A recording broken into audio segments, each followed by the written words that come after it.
प्रणाम करतानी। अच्छा खुश रह ए बाबू, कह कुली का समाचार बा?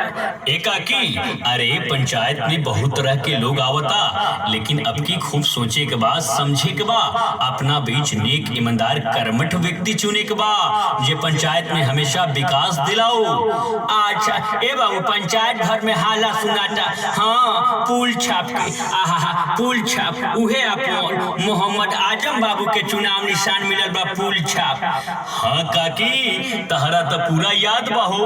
अरे काकी, असही एकजुट रहला के काम बावे, काहे कि आपन मथा खूब सोचे के बाद समझे के बा और अपन मोहम्मद आजम भाई के चुनाव निशान पुल छाप पर बटन दबा के उनके अपन मुखिया बनावे के बा, फिर पंचायत में हाँ विकास पावे के बा। बुझलू काकी? लग को आ गईले। प्रणाम काका। अच्छा ए बाबू, खुश रह। अरे पंचायत में बड़ी हाला सुनाता, आहा पुल छाप के ऐसे पुल छाप के हाला सुनाता कि अपना मोहम्मद आजम के नहीं खे जानत, सभे पहचानता जानता।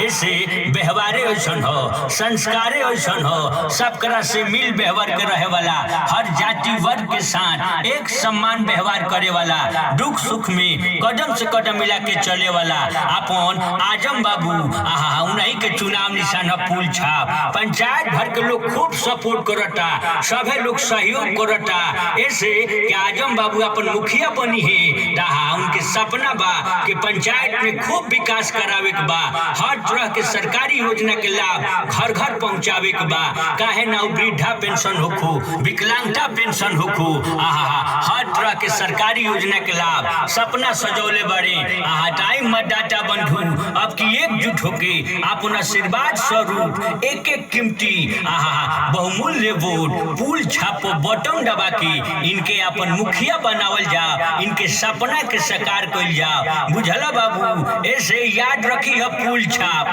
अच्छा ये जी सुनी ना, केंगा वोट दियाई तनी हमरा के बता ना दी। ए बुढ़ी, घबराइला के काम नहीं खे, ईवीएम मशीन हो, आ वही ईवीएम मशीन पर आहा 5 नंबर के निशान पुल छाप, जैसे पुल छाप के सामने वाला नीला बटन दबाइबू, पी दे आवाज करी, लाल बत्ती जर जाई, बुझिया तहार वोट हो गई। आहा अच्छा अब तो बुझा गई। हाँ बुढ़ी, ना भूले के बा ना भुलाए के बा, ना भूले के बा ना भुलाए के बा।